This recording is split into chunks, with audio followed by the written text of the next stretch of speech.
everybody, welcome to the Common Breaching Program, where the timing of me introducing the podcast is only funny to us because of editing. This is an offshoot of the Common Geeking Program, where each month we try to sit down and recap geek news for the previous month. So we will be recapping geek news headlines from July 2020. Still, not the most important thing happening in the world right now, but the only thing that we think we are qualified to talk about. So we're going to bring you the hottest headlines, and at the end, gather together as the journalistic press corps that we are, and assign a top story, the thing that we think deserves the most attention. I am Colin Ketchen, and I've been talking too long. I'm joined by... Hi, my name is Jeff Leavitt, and that's me. That's who I am. And me, once again, Austin Lieber's long-suffering pseudo-journalist. Is this podcast the forum for your pseudo news this month than there was last month? Thank you. That was going to be my first thing to ask you is how's Elden Ring doing? So we got that out of the way. So that's it for July. There's no news on Elden Ring, so nothing else is worth talking about. Bye, everyone. Okay. So I have a few news things to talk about. I'm sure you do too. That's why we're here. If you don't, you kind of suck. Jeff and Austin, not listeners. You guys are fine. Thanks for listening. But I'm assuming Jeff and Austin have things to talk about. Before we talk about them, how you guys doing? How you holding up? Doing. You know, we're living. Yeah. It's getting tired of doing the same old things over and over again. And somehow, with all this abundance of free time, I've not become any more productive in the ways that I ought to be. So that's great. Well, that's always the catch, it being the ways that you ought to be. Yeah. I haven't. I mean, I've done some productive things, kind of. I both me and my girlfriend had a birthday this past month. I don't know if you guys ever experienced it, but in my family, one of the few traditions I respected was the making of a birthday cake that was a homemade ice cream cake. The general idea is it's just layer of crushed cookie, layer of ice cream, layer of crushed cookie, layer of ice cream, and all the shit on top and in it that you want. When I made one of these last year, I did some fuzzy math, and I determined that one of these cakes, it's the whole cake, but that was my nickname in high school. Jeff, the fuzzy whole math. cake. Oh, never mind. Fuzzy. Okay. No. That one's good too. I like that. So the whole cake was about 8,000 calories. Alrighty. This is a lot. So if you got like teeny tiny little pieces, they were about 500 It is a dense brick of an ice cream cake. So while I don't feel productive, when I look at the math, I have helped consume 2 of those cakes in the last month, and I haven't gained any weight. So clearly, some of the work I'm doing is really paying off, because after the amount of ice cream cake bricks that I ate, I should be in a lot worse shape than I am. Granted, exercise has been pretty rough the last couple of days. I'm not confused as to why. I'm just sad about it. But no, I feel you. The routine's getting a little dreary, so I've been proactively trying to kick myself in the butt. I did, the studio where Jocelyn works, Titmouse Animation. Yeah. Incorporated. I got hired to do some freelance audio work for them. Oh, that's cool. Still, goddamn, cannot believe that is the name. That's cool. I fucking can't believe that the fucking name of that studio is Titmouse. It's a bird. It's just... A titmouse is a bird. It's a fair number of birds. Is it? Yeah. It's a kind of bird. Huh. Yeah, they didn't... It's not Tom and Jerry running around with a big titty on his back. Oh, God. I was thinking, and I only associate it with Disney because I know that Jocelyn is really into Disney, but when you say Titmouse, I think, like, is this a fucking, like, Disney-themed strip club or something? Oh, no.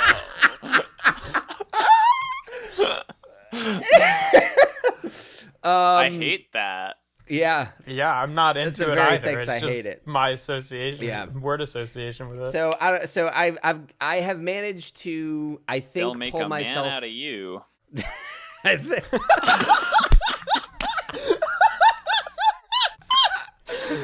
Fuck. All right, let's get down to business. So I think that I'm also sort of swimming in the stagnant pool of 2020, but I've had a few a few things that have helped me sort of pull it back up. And honestly, some of the news from this month has got me legitimately excited. So let's see if we can have a conversation that restores our routines, faith in existence. I don't know. I might be putting too much on the shoulders of this I think so. program. We can lower the stakes a little bit. Okay, well then how about three friends try to have a conversation and enjoy each other's company in a way where, once done, we will feel invigorated and like our lives are better than when we had the conversation. I can't promise that. I know that's not normally how conversations with me make other people feel, but like I'm shooting for it. Yeah, we can, aim for Tried to crack my back, didn't crack. Okay, cool. So, just gonna keep rolling with this awesome podcast vibe and jump right into the news that I brought. So,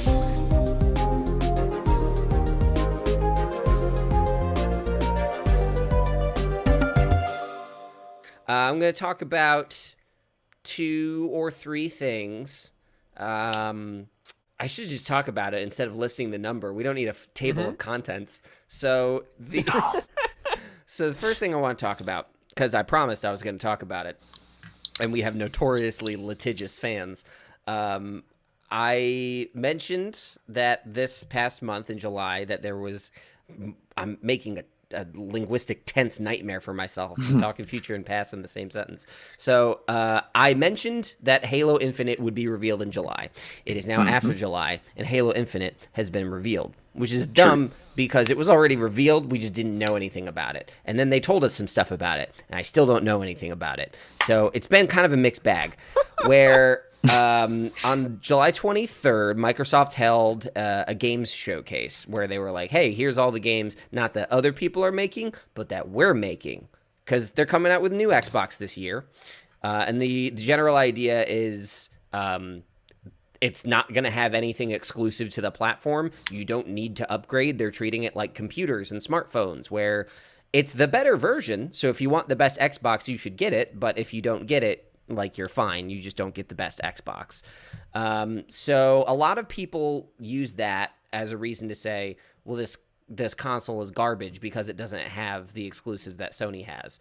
And Microsoft is like, oh, we're not fighting with Sony anymore. We're fighting with Netflix, because all the games that they're putting out, including Halo Infinite, are part of the Game Pass subscription. They're not selling Xboxes anymore. They're selling subscriptions, and they are investing heavy and hard in it. And it's a pretty good freaking deal already, and it's about to get better. Like, now, instead of the difference between the PlayStation and Xbox being the exclusive content, it's literally the way that you buy games. Yes, which and also some exclusive misconception. content. You don't buy games; you buy access to games through subscriptions. Fair. Well, yeah, but that's Yes, what I'm saying. The way that, like, on PlayStation, you'd still be buying games the old-fashioned way, and Xbox, it's just through this pass. Yeah, pretty much. And and Game Pass works on all the current Xboxes. All the Xbox Ones, like the original Xbox Ones, the new Xbox Ones, and the new Xboxes coming out this year. It's like all smartphones. It's impossible to keep the name straight, and branding hasn't decided to just use numbers. Sony has. That's one thing I'll give him. PlayStation 5, dead simple. Fucking keep it easy. No It sure is the fifth one. Yeah. There's no more trying to explain, okay, well, you have the Xbox Series X, but also the Xbox One X. So, and then we find out that it's actually just been the Expo 10 the whole time. so a lot of people were kind of meh on the showcase, and I think it's because there's been some difficulty reframing the conversation of the next console generation, because Microsoft really is not playing the game they used to play. They are working on something else. This whole subscription deal is what's coming up. And Halo Infinite is kind of the flagship to say, if you don't have Game Pass, get on Game Pass. If you're not going to get a Series X, you should really consider getting a Series X. And then they showed us Halo Infinite, and everyone was kind of like, huh, okay. And I don't think what is it? I don't think that that's really any problem with the developers. I think it's a combination of circumstances. One is they were trying to show off an early development build of a 4K game on a stream that only went to 1080p resolution, so none of the details in the game were visible. Like, it is a stark contrast looking at what it looked like during the stream and watching the like fully rendered 4K video. And they showed a few minutes of gameplay bookended by cutscenes, but didn't really explain anything else. We still don't know exactly when it's coming out. We don't know if it's going to be a typical campaign multiplayer or if it's going to be like a Destiny style everything big soup of game.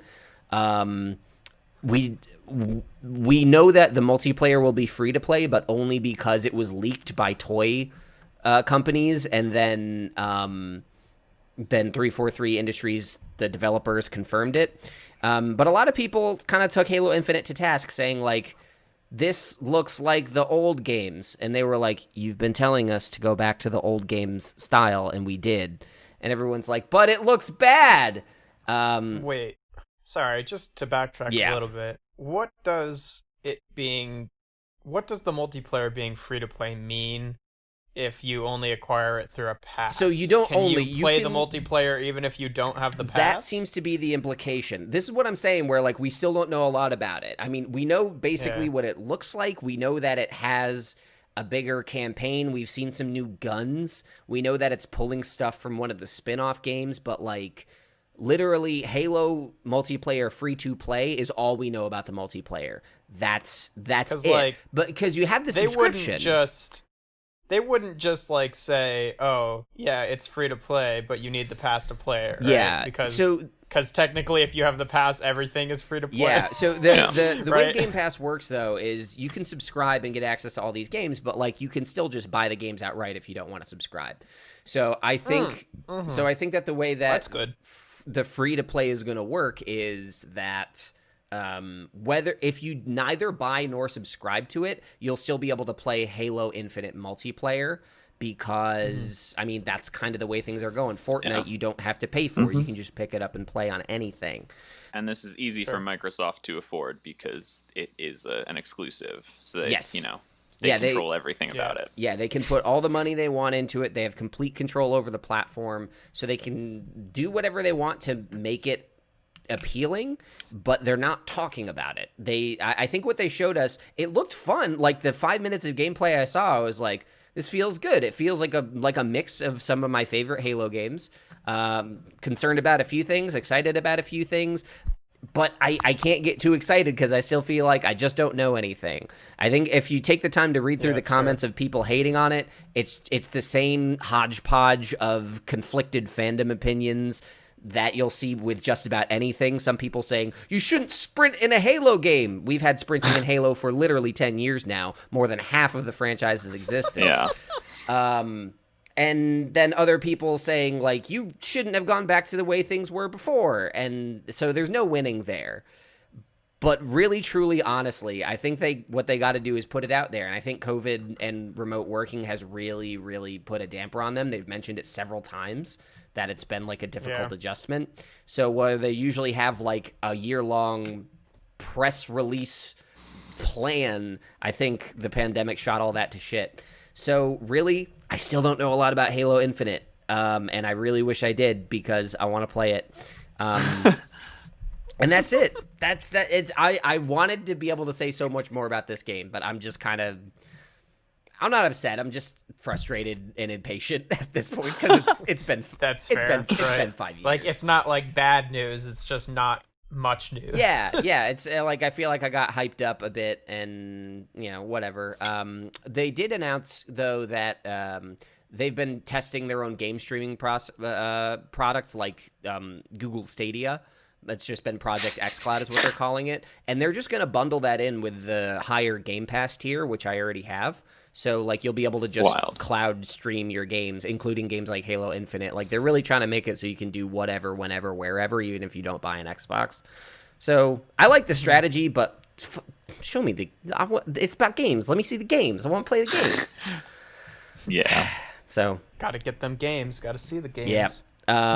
Austin, I don't know if you have any opinions on those developments. Not really. That wasn't I don't know. I thought that a lot of the whining was kind of silly in that case. I mean, I think there are way worse things to complain about with game companies doing stuff right now, other than like a less than stellar stream of a preview for a game. Yeah. Yeah, right. Like, at least wait to see what the game's going to be before you complain about it. Yeah. Like, I get the complaint of, like, you know, like, oh, they just kind of didn't tell us anything. Blah, humbug, whatever. Like, I get being upset about that, but it's not really worth, like, going in a rant over. I will look up... Not that the alternative is either, but... I will look up... There are some screenshots that I will admit do not look very good. There's one in particular. I'll find it and I'll drop it to you at some point when I'm not the one giving news here. But I mean there are some things that can easily be fixed. Like the overall graphical style is not going to change, but they can make some changes to lighting and render. Like a lot of the stuff I could tell was just not great because it's not optimized. But is that a Cthulhu behind you, Austin? What just happened? Oh, I just changed the picture. Don't get distracted.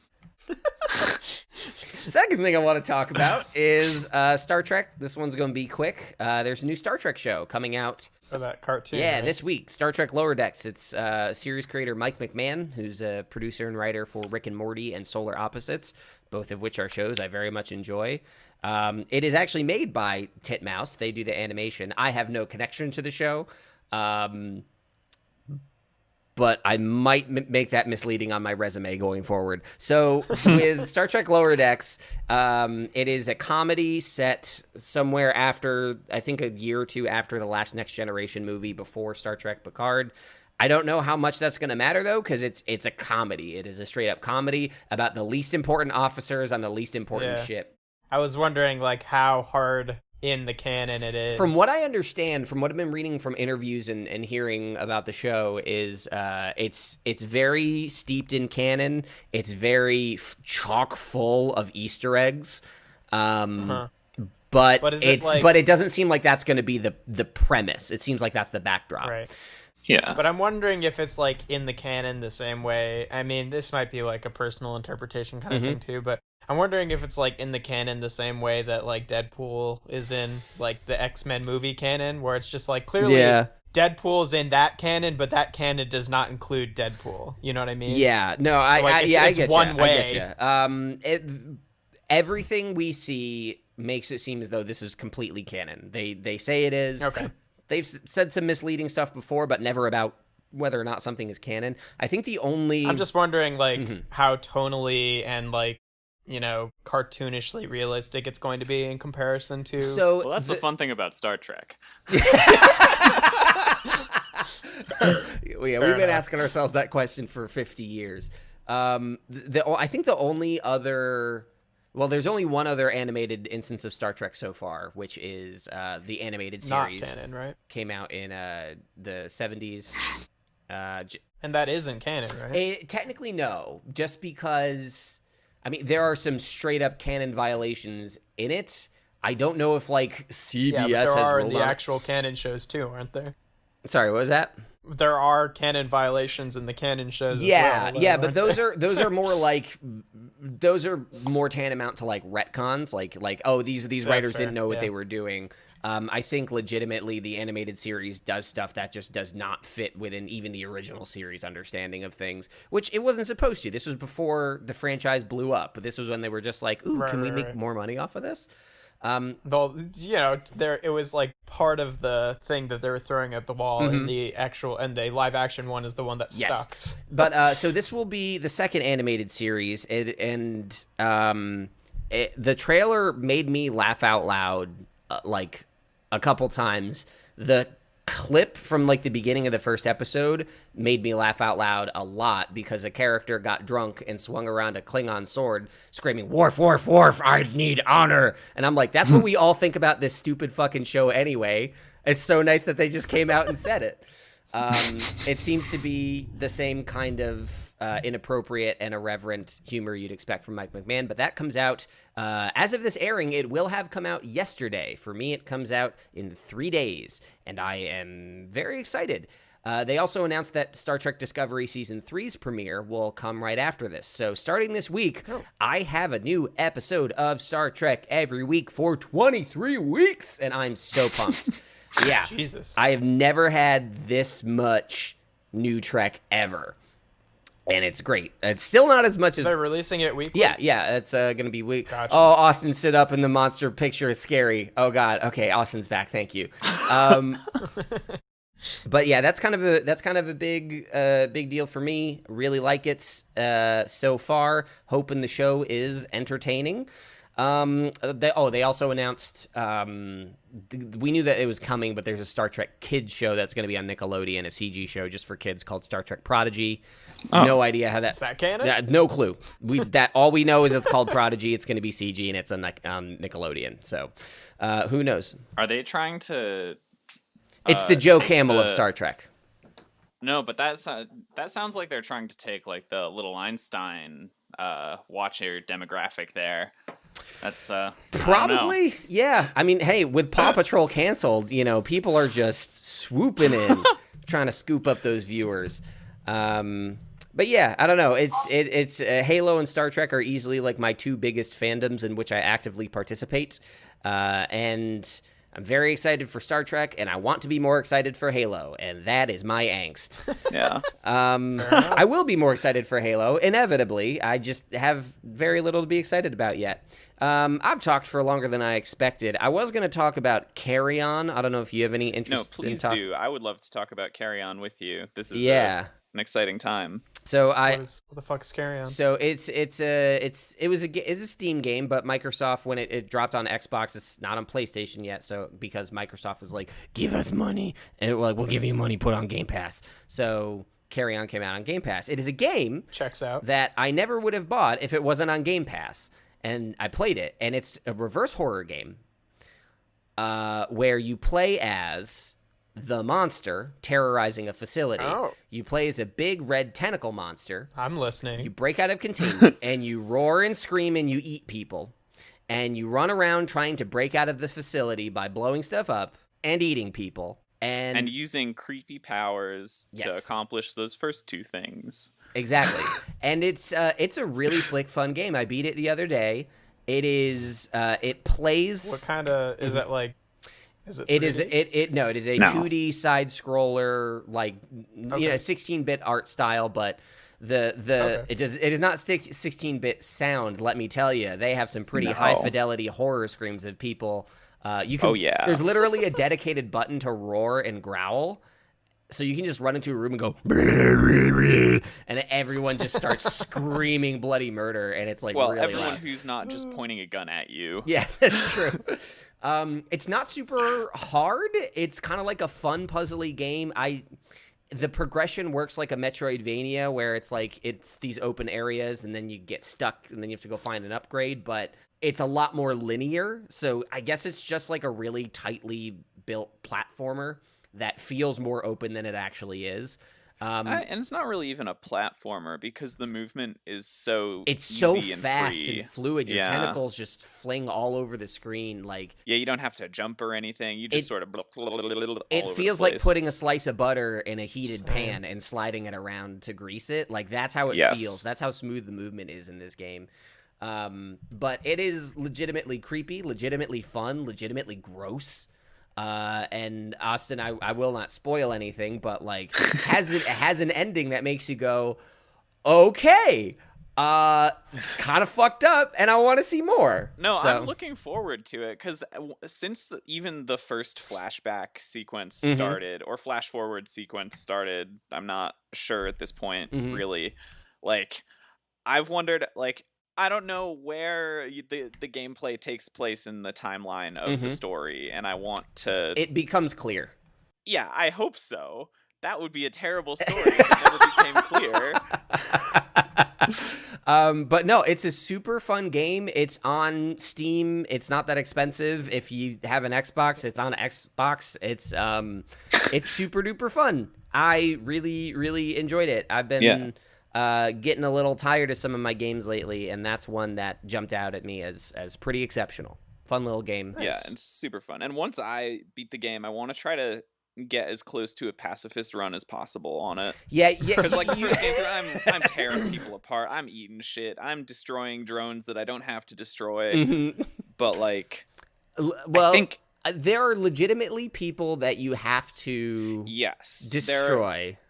But those those people, when you try to eat them, their bodies don't rip in half. Jeff, the animation is, even though it's lo-fi. Wait, no, you don't have to destroy all of the soldier type things that you're talking about, unless you're talking about like boss type people later in the game. But like, you can get through with sneaky stuff. I think a lot of the areas. I'm just more concerned with certain doors that don't open until you kill an individual. Yes. That's kind of what I'm talking about, is you cannot progress without murdering someone. But you don't actually, you kill those people, but you don't eat them. The people who aren't in armor, Jeff, when you grab them and suck them in with your tentacles, the game like whips their body around, and then they disappear in your mouth, and their body splits in half, and there's this loud crunching noise in your ears. Oh my. Yeah. So good. The only way I can imagine a true pacifist run would be if you only counted killing the people whose bodies don't get ripped in half when you eat them. I think that's as close as you're gonna get. I don't think you can do a pacifist run, but you might be able to do a don't rip anyone in half run. Yeah. Meet in the middle. But yeah, no, that's a fun ass game. Yeah, it's good shit. That's all I got. Hell yeah.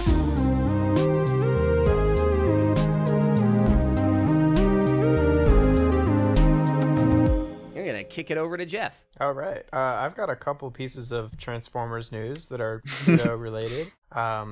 If they're all Transformers, I hope they're more than pseudo-related. Well, the news is pseudo-related. Okay. Also, it's Transformers is wide and large and broad. It could be this way. It's a big tent. Quite. So, I mean, I guess I'll kind of talk about them in tandem. One of them I'm definitely going to spend a lot more time on, but if you don't know, there is a new series that dropped on Netflix, and this is the first part of a trilogy of, well, I mean, it's more like 3 seasons, not 3 separate series, but the 3 seasons correlate to the ongoing toy line currently, which is part of their Generations line, which is like sort of the one that they have going on that is unrelated to whatever, previously unrelated to whatever show was going on or whatever movies are going on. This is just like the toy line that is, kind of the backbone of the franchise. But now they're making a series based on the toy line. So the first thing is that the trilogy in the toy line, we're currently in the second part of it. The first one is called Siege, War for Cybertron Siege, which is all on Cybertron, the home planet. The second one is Earthrise, which is they go to Earth and get the Earth modes. And then the third one we got revealed this month, and it is called Kingdom. And the exciting thing about Kingdom, and this is all right now just as I'm speaking about it, just in regards to the toy line, but is that they're bringing back Beast Wars characters, because it's I think like I don't know, it's getting to be like I want to say 30th anniversary of Beast Wars is coming up. That's a lot of years. No, I don't think it's that many, because Beast Wars was like late 90s, so it must not be 30th, because I'm not 30. It must be 25th. Yeah, you're that not would make 30. more sense. Good job. It's basically, like, I've heard people talk about it, and basically the theory behind this is like the people who grew up with Beast Wars are starting to get to that market age where they're like the people who are, adults and are able to like spend money on figures themselves. So whereas before the Generations line was entirely geared towards Generation 1, the 80s show, it's now starting to get into this territory where it's focusing like a little bit more prominently than previously on Beast Wars, which is what came after Generation 1, which is exciting for me because we have not fucking got good Beast Wars toys really since Beast Wars, if I'm being honest. Like, wait, there were good toys when Beast Wars was airing, or you just never got it? Okay, cool.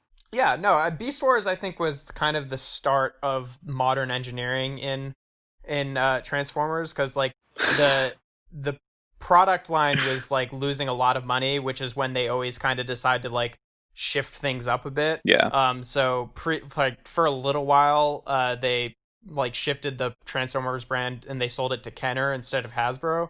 and Kenner started introducing like ball joint engineering and stuff like that, whereas like all of the G1 toys are just kind of like bricks. Like they're fun objects, but they're not like the toys like we have now with articulation and stuff like that. And Beast Wars was kind of the beginning of like integrated weapon storage and ball joints. How ungrateful did you sound on Christmas as a kid? These are fun objects. Well, G1 was a little bit younger than our time, Colin, so I never received any Generation 1 No, I'm talking toys. about you getting collector's items as gifts now as an adult. These are fun objects. Oh, yeah, I don't. But it's like I don't know how to explain the difference adequately. But anyway, I totally get you. I'm just that's the news for the toy line, and what will be the third season of this Netflix series is it's going to be Beast Wars related, which is really exciting for me. But the more important news is talking about the Netflix series itself that dropped on July 30th. So oh shit, less than a week ago at this point. Yep. It is. Let's just say the fandom has had a mixed reaction to this show. Oh, I love it. That's the best kind of reaction. I wonder what tell that's me about like. Well, I will right off the bat say that I am on the more negative side of that reaction. Oh, yes, I love of that spectrum.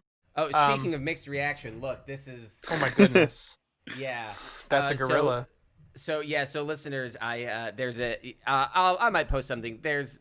The bad image from Halo is a brute that is called Craig and is now considered the mascot for the Craig. Yeah, it's pretty Brutes bad. Anyway, should maybe keep their armor on. I don't know. Yep. Ugly fuck. Go ahead. Sorry, yeah, bad so reaction. the series came out. My biggest notes on it, the animation was done by Rooster Teeth. I think it looks pretty good. I'd say that there is some problem with expressiveness in the faces of the CG models. From the studio that brought us Red vs. Blue? Yeah, but no, this is that's to be fair, there's not really a lot of expression in the acting, so it does match the overall tone. Well, that's not their fault. Maybe. One thing that is, yeah, but I don't know which came first, like if they would have animated it that way either. But either way. And then one of the things that's mixed, which we knew about a while ago, is that the CG models of the characters on the show are pretty much like just straight up one-for-one recreations of the toys that came out, which are all based on the Generation 1 characters. Which means that, there's some oddities to the models, like the toy line introduced this new feature where they all have like these little pegs on them that you can plug in these like little rubbery blast effects to make it look like they're getting shot or whatever, which I don't think are like canonically supposed to be there, but in the show those are there. So they just have like asymmetrical like little pegs all over their body, which is not a big deal. It doesn't look that off, but that's just like an instance of it. Like you can clearly tell like where there would be a screw hole, or weird. And then like sometimes the toys have like weird sort of like extra, the toy community calls it kibble, when there's just like extra stuff hanging off them that's just like part of the vehicle. Yeah. That isn't like, part of the design really. It's just kind of... It's just like from the molds or whatever. Yeah. No. That's not... It's not Flash. It's just like, if they design it in a way that it like... Optimus Prime, for example, in the show has like this huge plank on his... like just hanging off of his back, which becomes, for the toy, it becomes like the roof of the truck mode. But like, people are looking at there and they're like, I mean, you could have taken that off because the design would look better without that there. We can excuse it when it's a plastic thing in our hand and it has to make sense engineering wise, but it doesn't have to be there in the show. Which it doesn't have to be this way. I actually do appreciate them like saying so true to the toy model. I think it's an interesting way to do it. But, like, I can see the complaints there. And it's also funny because there are a couple characters in the show that do not have toys released yet. And they look like... Oh, my God. Once you're aware of that fact, you definitely can see the different, like, design orientation of those two that are, like, a lot more smooth, a lot more anatomically accurate. Like, they've got, like, thinner bits and shit like that wouldn't make sense in a plot. So it's like... Oh, you can clearly tell that, like, these two characters do not have toys made of them yet. So why don't they just go the extra mile to get the toy realism and do stop motion? Like, it's the next logical step. I will say that, like, the textures on the animation look good. So this whole mission statement that they are doing of like, oh, let's make a series that's aimed more at adults that goes along with the collector toy line, right? This is the second time that they have tried it, and the first time that they tried it, it was a huge dumpster fire, and this is not that quite. Okay. Yeah. You had me there for a second. The previous one, like, it was all animated with machinima from like one of the video games, which was a little weird, but like the writing was terrible. They literally just like hired a bunch of YouTubers as the voice actors. Oh, jeez. Like, I'm pretty sure for the first season, the guy who does like the what's he do? The fucking trailers guy. Oh, the fucking Honest Trailers. Honest Trailers guy. Yeah, because he's a legit voice actor. In his videos prior to all this, had done some fucking Optimus Prime impressions, and they hired him to play Optimus Prime, and you can fucking tell. I think I remember you complaining to us about this in a group chat about his terrible impressions. Yeah, well, I think I was actually complaining about the new person that they have voicing Optimus Prime, who is also a person that I found on YouTube doing Optimus Prime impressions, who is the person that they had voicing him in the most recent kids show Cyberverse, and as well as this. I will say he does better job at this, but I still am irritated that, like, if they're not gonna hire Peter Cullen, the original voice of Optimus Prime, which is totally fine, just have someone do a different fucking voice. I don't want to hear people doing half-ass Peter Cullen impressions. This is the weirdest form of cancel culture ever. We found your old videos of you being mildly qualified, you piece of shit. Well, I mean, and like, even so, there is a voice actor, Gary Chalk, who was the voice of Optimus Prime for a few years, and also Optimus Primal from Beast Wars. Yeah, it's a funny name, but anyway, he's like a good example of like, he is a great actor, and his voice sounds very different from Peter Cullen, and it works because he's just doing his own voice, and that's fine. Yep. You know? Yep. And even he went on Twitter and like kind of complained about the show. He was like, the animation looks good, but I hate to say it, there's just not a lot of energy in the voice acting. And I totally agree with that sentiment. Like, and if it's one thing if there wasn't a lot of energy in the voice acting and then the writing was stellar, but like, it's not. There isn't a lot of, I feel like by trying to make it more quote unquote adult, they were trying to strip away a lot of the sort of kiddier aspects, and thus meant taking away a lot of the humor, and it seems like it takes itself a little bit too seriously. Wait, are you telling me that they're committing a DC Comics? Yeah, pretty much. And it just, it kind of just stole the heart from it, and it's like, I don't know what they mean by making it more adult, because like, there are some brutal deaths on screen, and that would be like the main thing, but the stories are not like any more interesting to an adult standard. And yeah. And, like, but one of the characters curses once, and then it's like, okay, whatever. Yeah, it's a frequent criticism in kid shows today that, like, you know, I mean, look at Avatar: The Last Airbender, which is a show that is clearly, like, the way that the humor is styled and the animation is styled, it is meant to be palatable for children. Yeah. The stories are understandable by children. Thematically, it is developed and thought out, so it's like you don't have to turn up the grit meter to make it more adult. You can make it more adult just by making it thoughtful, and then still have the occasional kid joke that as an adult you're like, well, that took me out of it a bit.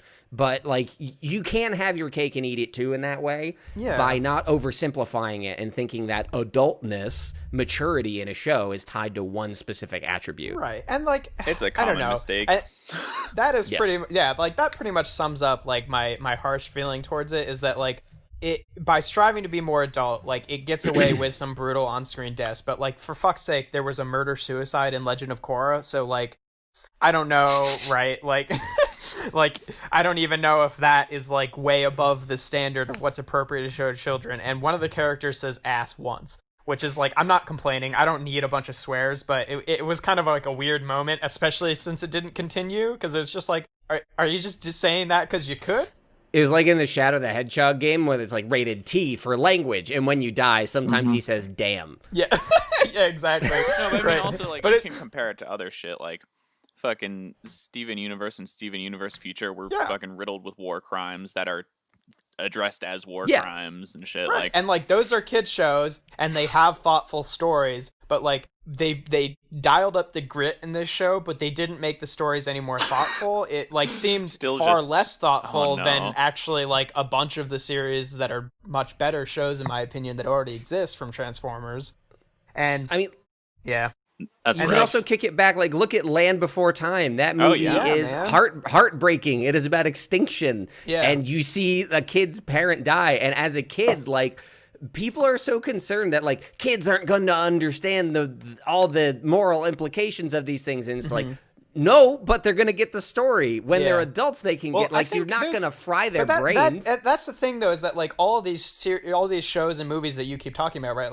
Like these are the examples of things that like really hit a good balance, where it's like they have a Yes. thoughtful story and they also have that heart that comes inherent to the being the kid media, because they're making jokes, everything is really pretty, and it's like at the end of the heroes day, win, like you know. Transformers series, like the fandom of Transformers are into a kid show from the 80s, right? Which was campy as hell, you know? So it's like, and the concept of Transformers is a bunch of robots that turn into vehicles. Like, it's a silly concept, right? So like, you're not going to be able to make this series like really gritty with no humor and take itself too seriously and have it feel sincere. So like, by stripping away all of the like, you know, the quote unquote kiddiness to it, you're just like taking away what makes it fun. And that would be one thing if you took all that away and there was this really intense, interesting story, but there's not. Like, it doesn't have this super intense, interesting story in this series.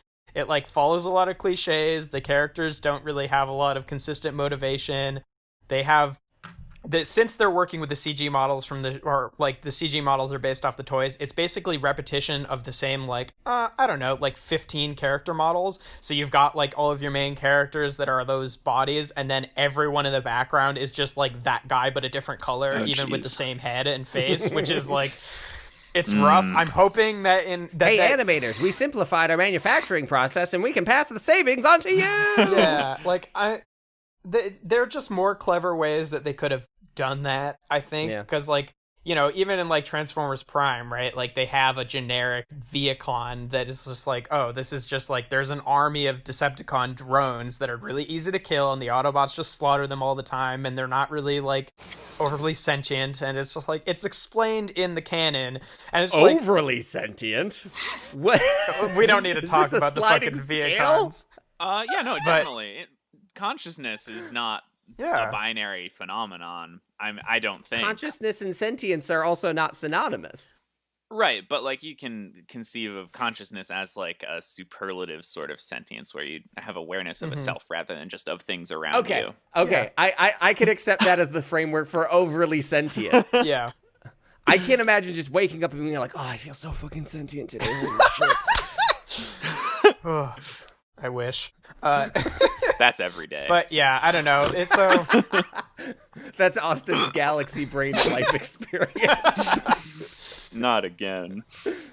so yeah, I'm hoping that was sort of a product of them being on Cybertron, and now like the next series they're probably going to Earth or going off into space, and hopefully it'll be focused on a tighter cast so they can have, because like really all the successful Transformers series have been really like character driven stories, and with this one is like there's just so many characters that some of them only get like one or two lines, and they're all just like, you know, they're basically like anyone could have said most of the lines aside from like a select few important characters. The Hobbit and the 13 Dwarves problem. And it's just like, oh, Ironhide hasn't had a line in a while, we'll make him say this thing.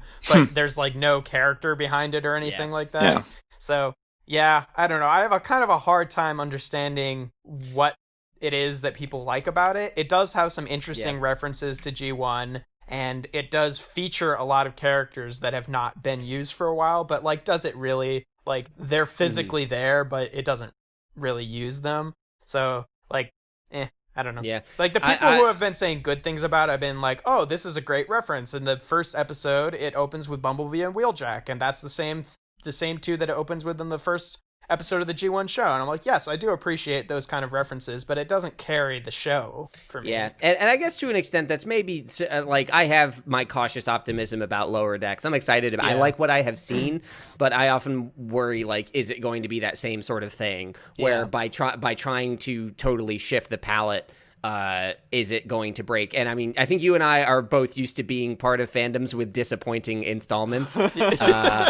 That's like, but you and I are also people who accept those disappointing installments. Like, if we get a Rise of Skywalker, we're not going to be like, it's all ruined. We're just like, well, that one sucked. Next, and we just kind of keep rolling. So yeah, man, I don't think I could do it as you. a Star Trek fan, because at least for me, every time there's a disappointment installment of Transformers, they're all their own separate canon. If I was a Star Trek fan and I had to deal with like all of these fucking, disappointing shows actually being canonically related to the ones that are really good, it might hurt me a little bit in a way that I couldn't get past. Yes, but that's the burden for people like me, so you don't have to suffer. So I can say, hey, this shit is bad and it doesn't matter. Just fuck off. Who cares? Yeah. Like, whatever. But I don't know. Yeah, the end of the day, it's just kind of a bummer for me because, like, we only get, like, we do get a new Transformers series, like, every few years or so. But when we get to the beginning of one, I'm like, oh, man, I don't like it. I know that's what I'm going to have to be dealing with for a little while. Oh, shit, that's fair. Not again. Yeah, I don't know. I can't, it's not, like, terrible, but I feel like there's two sort of standards. Like, it's standard as a Transformers series. It's like, yeah, it was okay. It wasn't a dumpster fire. And it's standard as a television show, as like a story, as a narrative. I can't say I could really recommend it to any of my friends who aren't already like into it, Like, and there are Transformers series that I could do that for. Yeah, I hate that feeling too. Like when you want to share your fandom and you're like, there's no way this is going to pass anybody else's sniff test. Yeah, like, not a chance. At the end of the day, there's still 3 Transformers series that I would recommend to people. Yeah. This is just not one of them. Yeah. This is not one of them. All right. Well, is there anything else you'd like to add before we kick it over to Austin? That is all of my bitching for the evening. Cool. I think that after you might actually feel as though, you kind of turned around a bit when this is over. Got a lot off your chest. Hopefully it's cathartic. I don't know. Yeah.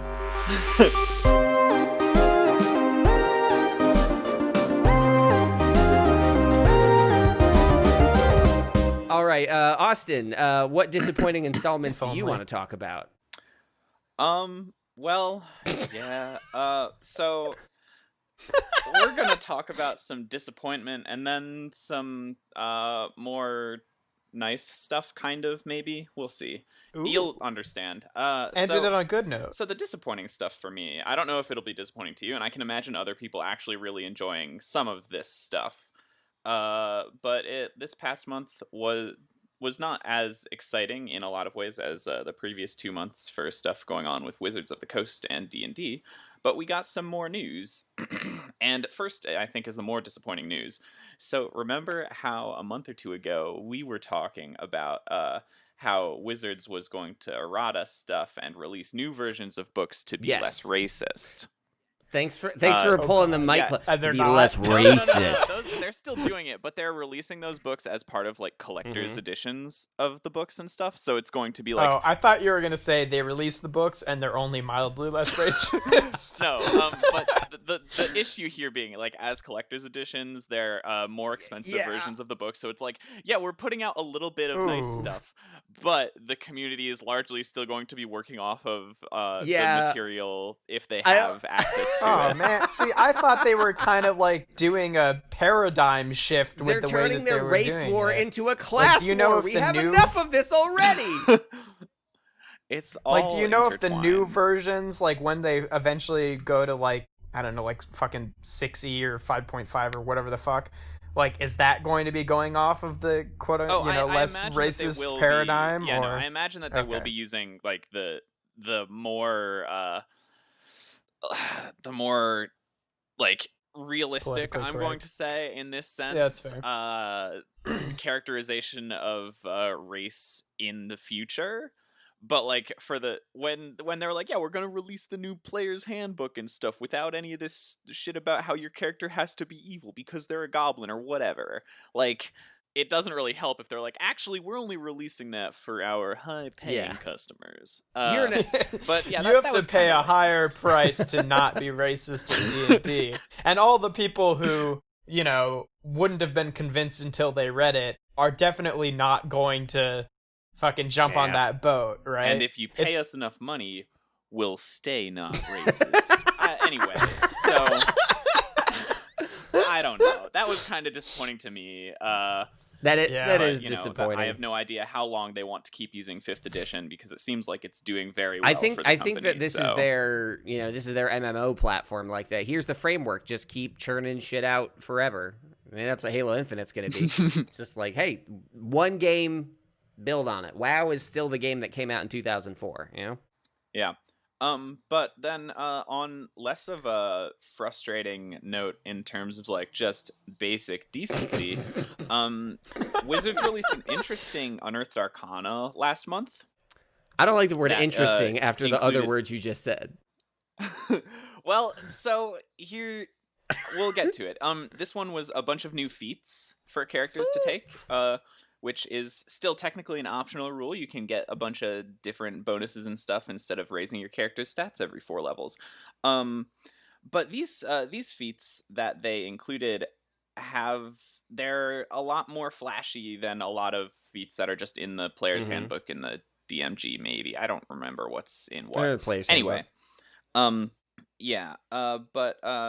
So for example, they have a feat that can give a player sorcery points and some meta magic stuff like the sorcerer does. They have a feat that lets you take a warlock invocation and access to like a warlock cantrip, I think, or a warlock spell. I'm not sure. Is it? I can look at it. It's right here. Eldritch Adept, prerequisite spellcasting or pact magic feature. Studying occult lore, you've unlocked eldritch power within yourself. You learn an invocation. If it has the prerequisite, you can whatever. It gives you an invocation, which is like, so like there are also things that let you do more damage with, say, piercing weapons, that give you fighting styles, that give you like certain little magical things, or better interactions with various kinds of weapons and stuff. And so I don't know, it gives you some interesting character options, especially if you want to like optimize damage that you're doing and stuff. But I feel kind of really concerned about the ones that put like pretty otherwise like unique class options. Yeah, the sorcery and, points one sounds weird resources. to me, that you could be any class and then hit level 4 and then suddenly get that without multi-classing into sorcerer. Yeah, so, and it's not just because like it's weird, but I think it's unfortunate because like for the sorcerer at this point in 5e, that is literally all that makes a sorcerer good or better than a wizard in similar circumstances, is that they can do meta magic stuff and pump out a bunch of spells and manipulate their spell slots with sorcery points and stuff. But if you give that to wizards, right, because wizards are the ones who are going to want to take that, or other like other classes, if they want to take it at all. Because on the other hand, you have like a lot no of these reason feats, to pick a sorcerer. yeah, a lot of these feats are like, so for example, the sorcerer one and the warlock one, they would be best used by people who are playing sorcerer or warlock because it just makes them do the stuff that they already do better. Which to me is kind of like, well, you could also just, if that's why you're making it, you could make the class stronger in some other way. I don't know. Or just like make it a prerequisite that they are a sorcerer or warlock. Yeah, but then that seems kind of weird to me too, because then it's like it would be sort of locking in like, this is a thing that you should definitely do if you're playing this class because it's such a strong option. And so I don't know. It's weird because I don't like diluting the class identities in this way, and it also seems like the best way that these feats are used is just by that class. Well, I mean, consider the trade-off, because most of the other feats are, I think you're right, most of the feats in the basic 5e player's handbook are not flashy. They usually have to do with just like buffing one very particular thing, like your ranged attack, your speed. I think the one that I use in Dice Populi is Keen Mind, which is I remember everything and I always know where north is, and it pays dividends. Yo, is surprisingly it's useful, a really good actually. feat. Like, it's depending just on the because campaign. anytime that they're like, you don't know that, I'm like, yeah, motherfucker, I do know that. Tell me, and I can just. That was less than a month ago, so actually, I remember it exactly. word for word. So Thank you very much. It comes in handy because I don't like to take notes, but I mean, like, you're right that it could potentially dilute the classes, but I mean, do you think that is offset by the cost of not being able to do these other things? Or do you feel like this is, like, much more powerful than the existing feats? So I don't know. My problem isn't that it is actually that much more powerful than existing feats. For me, I am a little bit concerned more with the fact that they're diluting the class identities, because, like, there are other ways you can, if you take Magic Initiate as like another feat, like you can get access to Eldritch Blast, for example. And then if you take this other one, you also get access to, you could get the Agonizing Blast Invocation, for example. And then you could have like just a fucking fighter who, well, no, you could have you could have like a fucking paladin without any multi-classing who just happens to be able to use Eldritch Blast, which is like the warlock's big thing, to the same power that a warlock can use it. And I don't like that so much, because like I do like the classes being, even though I love about 5e the fact that each class can do like a wide variety of stuff. You don't necessarily need to play a paladin or a barbarian to be a tank. You don't need to play a cleric to be a support character. But like, I would maybe you should have to play a warlock to be a warlock, you know? Maybe you should have to play a sorcerer to be a sorcerer. I think I would like to, if I want to be a cleric, I want to be, I don't know. It kind of rubs me the wrong way, and it's kind of, I don't know. They did a similar thing, for example, with the Ranger, which is actually probably more egregious. I think I than remember you talking about feats, this at some point. Because the Ranger is already a pretty underpowered and unpopular class as it is, but they have a feat that lets you take it gives you essentially this Ranger spell / ability, and it's like, well, if I don't want to do that, I'll just play another Wisdom class, or like whatever class gets me the flavor stuff that I wanted about the Ranger, and then take this feat, because I'll just be a better Ranger at that point. And I don't want that to happen so much. I would rather that. I mean, I would like for Ranger to be a cool class for people to play. I mean, it seems like outside of role playing. Yeah, it seems like they're seeing these classes that like don't have a lot of like really as much like, you know, diversity or power as the other classes, and instead of like, you know, buffing them a little bit to put them on par with the other classes, they're just like, well, if you don't want to play a sorcerer, we can just let you do the interesting thing, the one interesting thing sorcerers can do as someone else. And it's just like, okay, have some loyalty to your classes, right?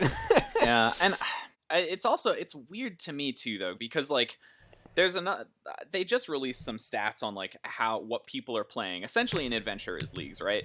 But like for the first time in the history of the game, Warlock has surpassed Wizard as the most popular spellcasting class, and I think the most popular class overall. I mean, you can understand Warlocks, they got that edgy shit going on. People, powerful magic boys, people like that. People like being able to duke it out and mix it up. But like, if people are already playing it so much anyway, I think that does speak to some, maybe if you don't want to chalk it up to just like certain other effects, because you could easily say, oh yeah, one of the characters on Critical Role is a sorcerer. Is a warlock who is super popular with the fan base of the show.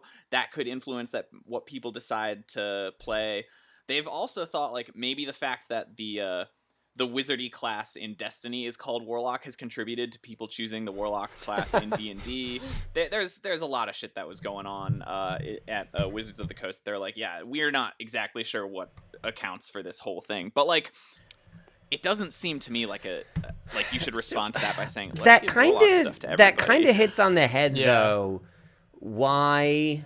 I don't know why sometimes these complaints about the Dungeons and Dragons 5th edition sandbox don't always ring super true to me, because when we're talking about games like Destiny, we're talking about something where we are limited to the tools of interaction that are provided to us. We cannot go into a raid on Destiny and say, well, I don't like the way this boss does this, and change it.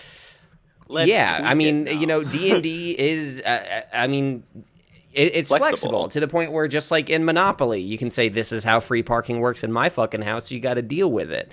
And it's interesting because in games that are, you know, all digital, they can, you know, pull reports on data behind the scenes and say, we know exactly what's happening, when, where, and why. And D&D is like, something fucking happened, we don't fucking know. It's crazy, right? And it's just like, I don't know. I think that I understand also just you in general, what you want to get out of role-playing games and your enjoyment with systems and understanding them and using them to their full capability. Like when you play Destiny and you're like, I have all these effects that stack on top of each other. I'm like, I shot him in the head real good. Boom, boom, look at me. And so it's like, I get the different perspectives. But I don't know. It only breaks the game if you let it. I feel as though the only way that this would have a widespread effect is if the influencers and real play shows that really showcase this and put the brand forward use these to specifically the effect that you're mentioning. I'm not saying this at all to like try to invalidate anything you're saying. I'm just trying to understand what the applicable scope of this as an issue would be. Yeah. Right, because it's not like D&D like has like a fucking competitive scene or something that would be awesome. Like messes up the meta or whatever. Yeah, right. Actually, so, I mean, like, that used I get to what be you're saying. sort It's of like the thing in first edition and advanced. Actually, it was because you would have different guilds actually doing competing stuff against each other. It's wild stories we can get into later. Because like in Smash Brothers, right? Like every time they add a new character that's just broken, like it messes with things, right? Because it's like, I mean, you could just say like, oh, I don't like that character, so I'm not going to play as it, but that you can't change what other people are going to do. And if there were like a competitive scene with this, like this is the same sort of concept as that, right? Yeah. It's although, just like, I can decide not to use this rule, but I can't decide other people Destiny can't doesn't use this fix rule. guns, but it doesn't matter so much in the Destiny doesn't basis, fix right? guns that break boss fights. They fix guns that break multiplayer competitive matches. Yeah. But they still take away my broken movement abilities. I hate it. Anyway, I just there are a couple things here, I guess. I understand, like, in D&D, you get this sorting effect where you get people who want to play the game for role-playing and developing their characters in certain ways and stuff, playing with each other, and you generally get people who want to power game sorting themselves into gaming groups where they get to power game and try to do ridiculous shit. And, like, I don't think I have a problem with either style of play existing, so long as, you know, people understand how they want to play the game and choose their play groups accordingly. But I also I want to I would like it if and I'm glad that this is like an Unearthed Arcana and not just something they're dropping on us, right? Because it's good for them to use Unearthed Arcana to like try new and weird things that they haven't done before, right? That's the whole fucking point. It's playtest material. I hope that it doesn't get released like this, because I think that like there are not just the delusion of class identities, because that's something that like I feel bad about, even if it does. I don't know that it has like a real mechanical effect on the game that's problematic. Because it's like, I don't know. It seems to sort of flatten the scope of things that people will want to do, maybe. I'm not you sure. get into But the then, Skyrim as and far Fallout as, problem, where when you make everything too accessible, there becomes like a lack of expression that you might have seen in earlier versions of the franchise. Yeah. Either for like power purposes or otherwise. It's like I want to have my guy is the half angel, half demon who has the sword that's made with the dragon's tooth, and like I'm not here to listen to this character description. But then like as far as like the power gaming stuff goes, I feel like I would like for the players to have to make like more, I don't know, these things. If you want to play a particular kind of build, it seems like these will allow for these for some sort of forced choices at ability scoring increases, where it's like, well, now you take this because it will increase your utility or whatever by an extreme amount for the kind of thing that you're trying to do. And I don't think I want to give, like, power gaming can be fun in its own way, but I don't know that it. I feel like some of these things might just be handing people a little toy that like they didn't really need to be able to burst through the boundaries of DPS and shit. Not like specifically DPS, but yeah, like it stuff will. That your character can do. It's one of those things where you worry that statistically, like, it's one of those things where it's wrong to not take it because it is so good, and that will lessen the experience for people who could be making more interesting choices or being forced to explore things. Yeah, it's like the opposite of True Strike, and I don't want to have a lot of that sort of situation. I also wish they would change True Strike, but you know, that's just me. Yeah, so that's what's going on with Wizards fun stuff. And then on a nicer note, actually, so over the past month we've had, and this has been going on for a couple months. I don't know if you guys are knowledgeable about this, but there is work. Team Cherry is doing work on Hollow Knight Silksong. Yeah, which looks like it's going to be a super fun game. The it's just a sequel to Hollow Knight. In a sentence, Silksong is going to be the Bloodborne of Hollow Knight. But Hollow Knight was already hard. Oh yeah, I'm so excited though. But anyway, so they've been releasing some footage and information about new characters that are going to show up in the game, even though they haven't given us like a release date or anything yet. I would really like that, Team Cherry, but it's way better than Elden Ring so far. So you know, so that's fun. That's the true gift that Elden Ring has given you, Austin, is that it makes you a lot more charitable towards these other games. Yeah, maybe I wouldn't be so that have given you far less information that you would normally maybe I wouldn't be so upset about Halo Infinite if I just really wanted to play Elden Ring, you know? Exactly. That's my problem. And that's how I learned to appreciate the way life is. Hollow Knight's already pretty hard. I mean, I think the game starts hard. Once you like really start to get into the flow and level up your character, it gets a lot more manageable. How is this going to crank up the difficulty in a way that makes me hate it? Oh, so I don't think it's actually going to be harder in that, like, it's going to have more frustrating bosses who do more damage or something. But I think the pace, if you haven't watched any footage of it, I've watched a little. Okay. But was it Hornet? Is that her name? Yes, you play Hornet in Silksong, and she's a character who you beat up a bunch of times in Hollow Knight, actually. Or probably beat up. I don't know. I don't think that she has. I mean, I think the one time that you like really beat her, to fight her at least once. Yeah, well, you do, because you beat her up, and then she's like, "Oh, hey, but you're the king now," and then you're like, "Cool, I'll go open that big ass door." Like 3 times actually. Yeah, but that was I think the last time you fight her. After the last one, she's like, "Oh yeah, I guess you're the king. You can go do the stuff, and you'll beat it." Anyway. So you have to beat her 3 times. Anyway, so you play as her, and she is a character who is much more agile than that'll be nice. Than you in Hollow Knight, the unknown, the bug, the vessel. So you get to use a lot of like midair tethery abilities. You're running around. You're doing jumps off of terrain and stuff. You're clambering over ledges. And the gameplay is going to reflect. You have a counter ability. There's going to be a lot more in the way of like tools and tricks and stuff that you have to use in levels and in fights, and it's going to be more fast paced, and that will make it, I think, in a certain way harder for a lot of people. But anyway, they've released some characters, and the most recent character that they released, which was in July, was this character who's an NPC who it looks like you interact with several times as you journey around Farloom, and then he also who becomes a boss later in the game.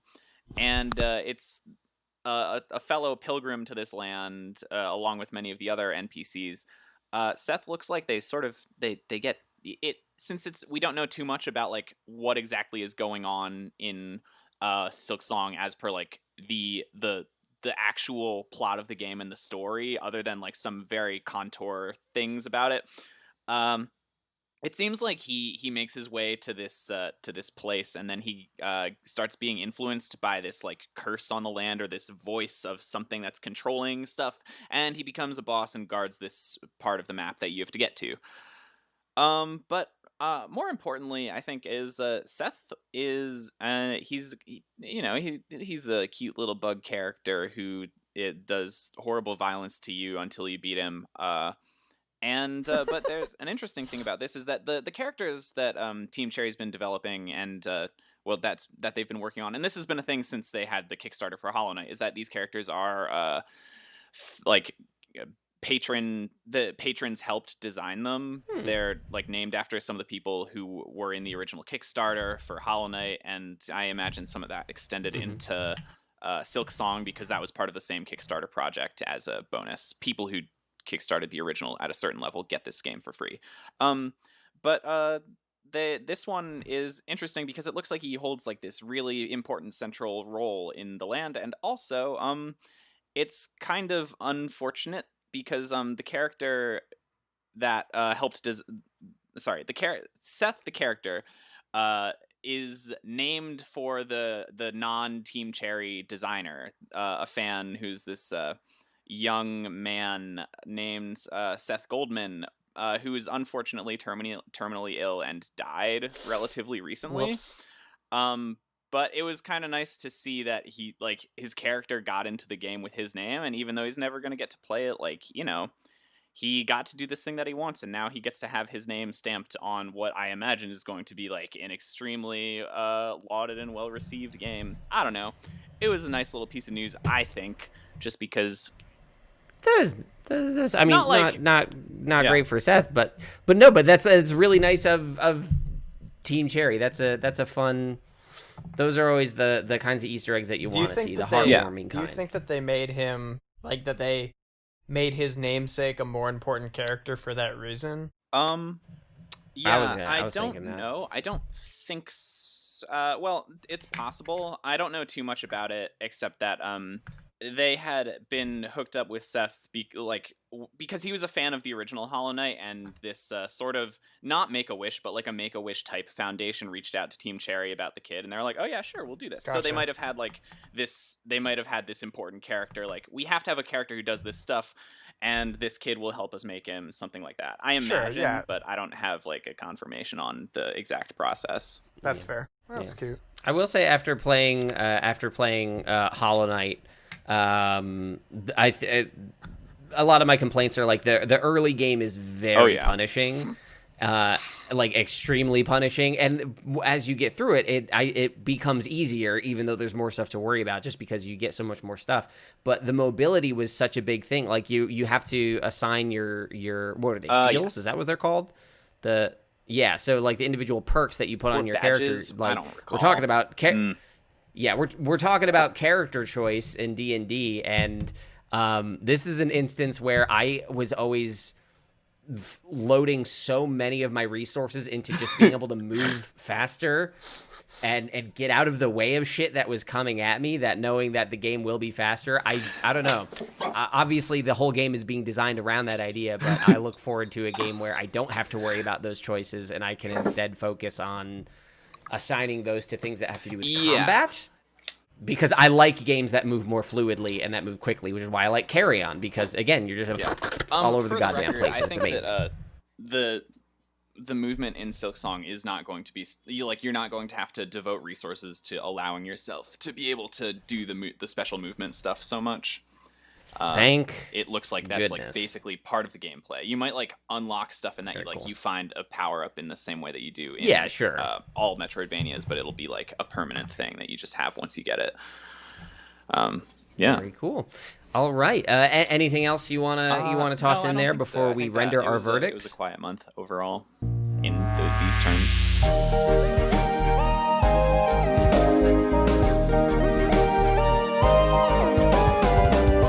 Yes, indeed. So let's kick it over to our rating section here, our editor's room. We're going to try to figure out which of these stories is the most important, interesting, or impactful, the thing to which you, the listener, should pay the most attention, aside from listening to this hour-plus podcast, which apparently isn't enough. So just to recap what we talked about, it was the Xbox Game Pass stuff, Halo Infinite, Star Trek Lower Decks, Carry On, the Transformers, the new show, the Rooster Teeth show, and the announcement of Transformers Kingdom. And then we had D&D, things that Austin doesn't like. And then we had Silk Song. And Austin, there was something else you mentioned at the start. Oh, that, yeah. The thing you mentioned before the D&D There's thing. two D&D things, What was right? it? It was the Before the Unearthed Arcana, what was the racist as other we thing? might like. Yeah. Oh yeah, the anti-racist paywall. Right. My bad. So I guess out of all of these, if we had to pick something that like would really kind of sum up the month, if we should each throw out a nomination, I mean, honestly, I know I'm the one that brought it, but I think that the strategy around Game Pass in particular is the thing that is most interesting to me because it is legitimately paradigm shifting. It is the first time that anyone has ever sought to equalize PC and consoles since the disparity came up 30 years ago. So I think that it is a legitimately interesting pro-consumer thing that I want to see succeed and change the industry because Microsoft is already pushing those needles.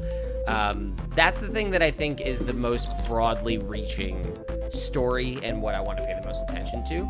Jeff, Yeah. you disagree. I don't know if I disagree. I don't know if I can put my vote on that, though, just because that affects my life so little since I don't do Xbox. Minecraft, you play Not on Minecraft. Xbox, That's an I Xbox don't. product now.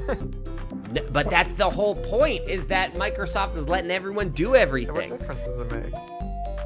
It's letting more people have the freedom you have to play Xbox stuff without being I like, don't... Yeah, but... buying a fucking Wait, Xbox. but you can play Minecraft without an Xbox anyway.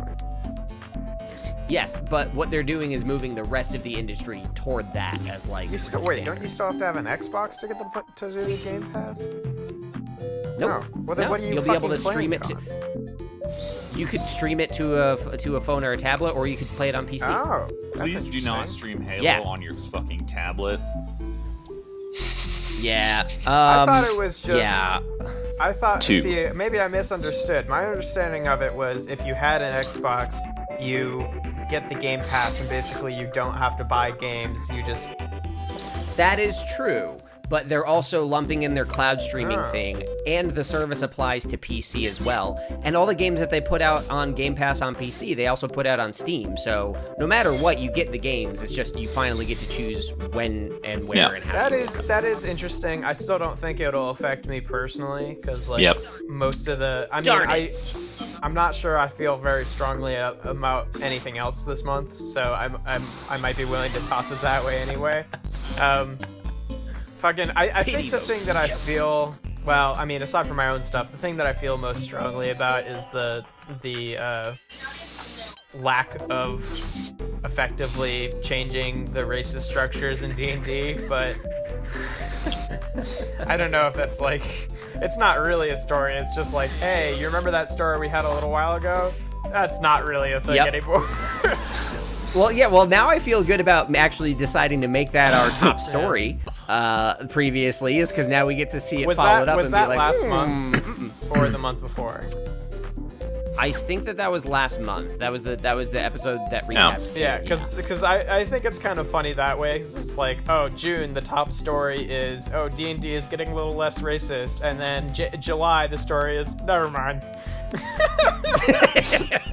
Yeah. All right, Austin. If you had to throw something in the ring, what would you throw, and how aggressively would I don't you know. throw I it? think I would. I don't have to throw something in the ring. I don't know. I think I would just agree about the Microsoft stuff in terms of like the impact and reach of it, because I mean, Yeah. Wizards of the Coast, it can be disappointing at times, but like it's a change, I guess. We'll see how this goes with them when they release new material, and you know. this is going to be the next Elden Ring thing. It's like, hey guys, it's Austin. No news on Elden Ring, and D&D's still racist. Oh my God. Let's move on.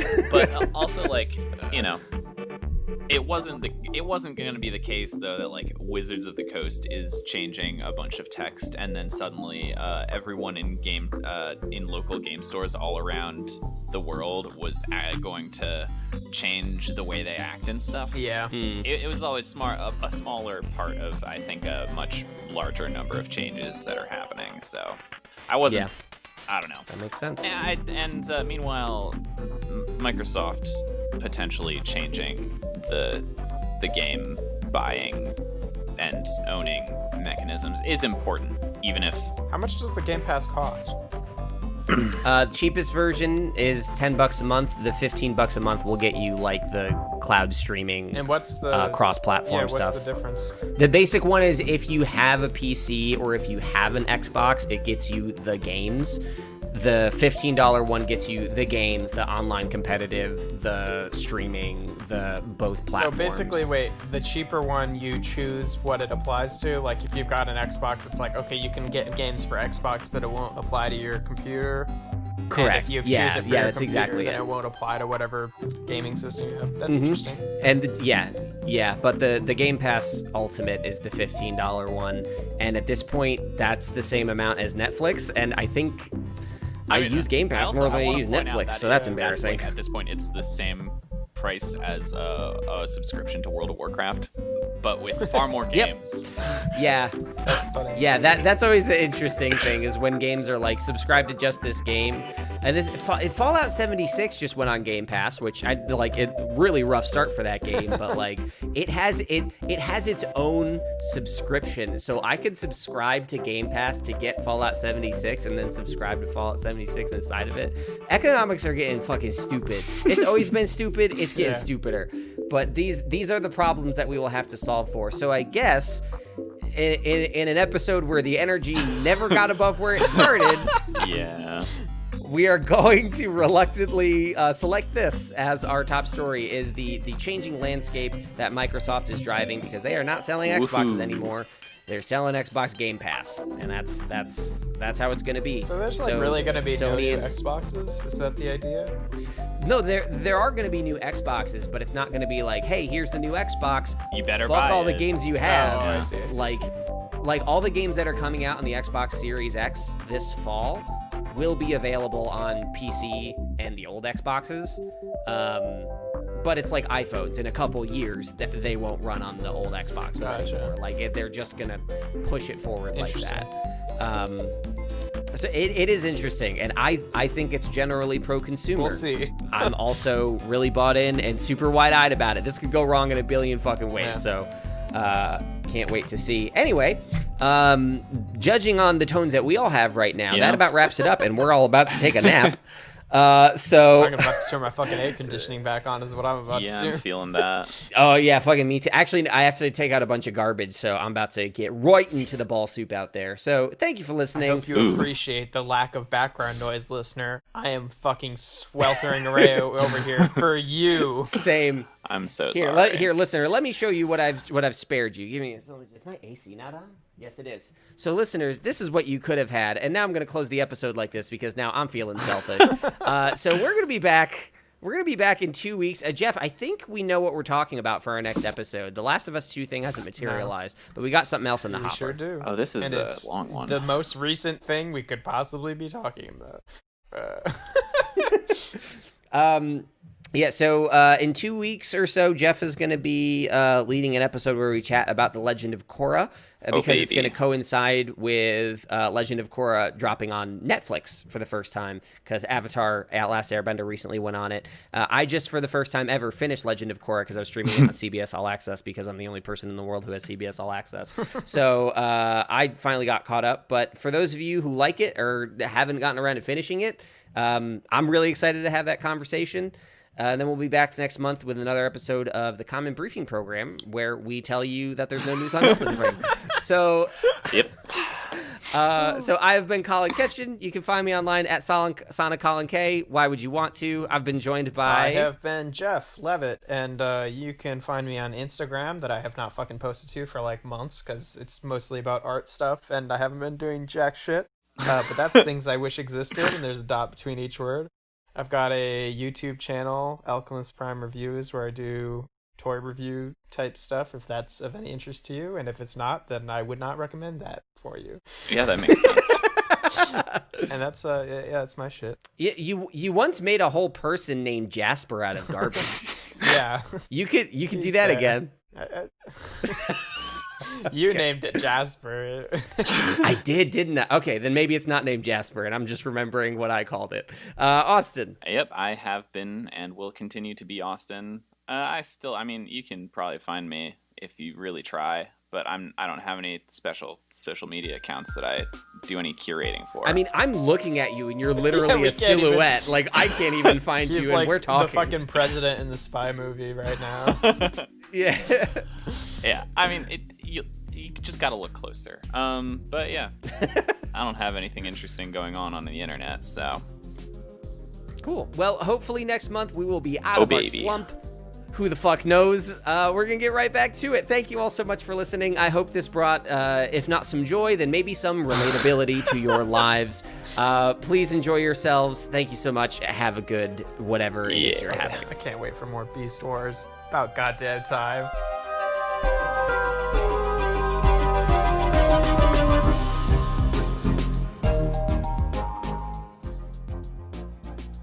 This episode of the Common Briefing Program is hosted by me, Colin Ketchen, joined by Jeff Leavitt and Austin Liebers. This episode is sponsored by forgetting to do a synchronization clap. So, kind of didn't know how any of that was supposed to line up. The podcast is created and produced by myself and Jeff Leavitt, with this episode edited by me and original music also by me. Tune back in for about 2 weeks for an episode about Legend of Korra, and Dice Populi just hit its 1-year anniversary. So head to dicepopuli.com and see what we are up to over there. But most of all, we hope to see you next time, and thank you for listening to this.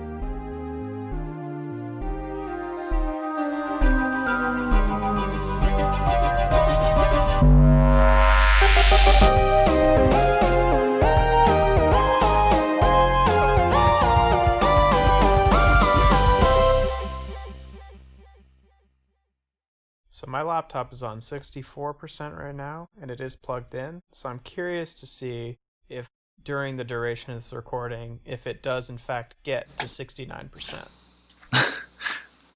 It'd be exciting for one person, and that's me.